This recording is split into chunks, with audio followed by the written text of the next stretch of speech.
আন্দোলনরত শিক্ষার্থীদের জন্য প্রার্থনা করেছেন আর্জেন্টিনার বিশ্বকাপজয়ী ফুটবলার এনজো ফার্নান্দেজ। বাংলাদেশে বেশ কয়েকদিন ধরেই চলছে আন্দোলন। কোটা সংস্কারের দাবিতে শুরু হওয়া এই আন্দোলনে এক পর্যায়ে সহিংস হয়ে ওঠে। গত কয়েকদিনে প্রাণ হারান শত শত মানুষ। এই পরিস্থিতিতে বাংলাদেশ থেকে 17,050 কিলোমিটার দূরের দেশ আর্জেন্টিনার ফুটবলার এনজো ফার্নান্দেজও আন্দোলনকারী শিক্ষার্থীদের পাশে দাঁড়ালেন। শিক্ষার্থীরা গত কয়েকদিন ফেসবুকে কয়েকটি প্রোফাইল পিকচার ব্যবহার করেছেন। লাল রং ছাড়াও একটি ছবিতে এক কিশোরের চোখ বাঁধা লাল রঙের কাপড় দিয়ে। গতকাল ফেসবুকে এমন একটি ছবি প্রকাশ করেন এনজো ফার্নান্দেজ।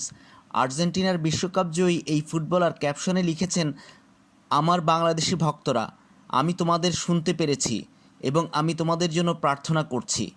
মাত্র 34 মিনিটে পোস্টটিতে 68,000 মানুষ রিয়্যাক্ট করেন। কমেন্ট বক্সে কৃতজ্ঞতা প্রকাশ করেন বাংলাদেশিরা। সুজন আহমেদ নামের একজন লেখেন, অনেক ধন্যবাদ, আপনার জন্য সম্মান। ফেরদৌস আহমেদ নামের আরেকজন লেখেন, আমাদের সমর্থন করার জন্য ধন্যবাদ। এর আগে গত 19শে জুলাই আরও একটি পোস্ট করেন এনজো। আন্দোলন তখন সংঘর্ষ শুরু হয়েছে।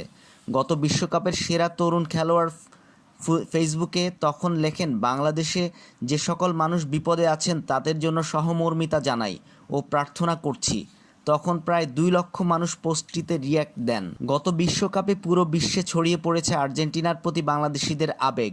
ঢাকা বিশ্ববিদ্যালয় বিশ্বকাপে আর্জেন্টিনার খেলা দেখার দৃশ্য নিয়ে মাতামাতি হয় আর্জেন্টিনাতেও। স্বয়ং লিওনেল মেসিও এটা নিয়ে কথা বলেন, কৃতজ্ঞতা জানান। আর্জেন্টাইনরা এরপর থেকে বাংলাদেশকে নিয়ে বাড়তি আবেগ দেখান। 4 দশক পর বাংলাদেশ দূতাবাস খোলে আর্জেন্টিনা সরকার।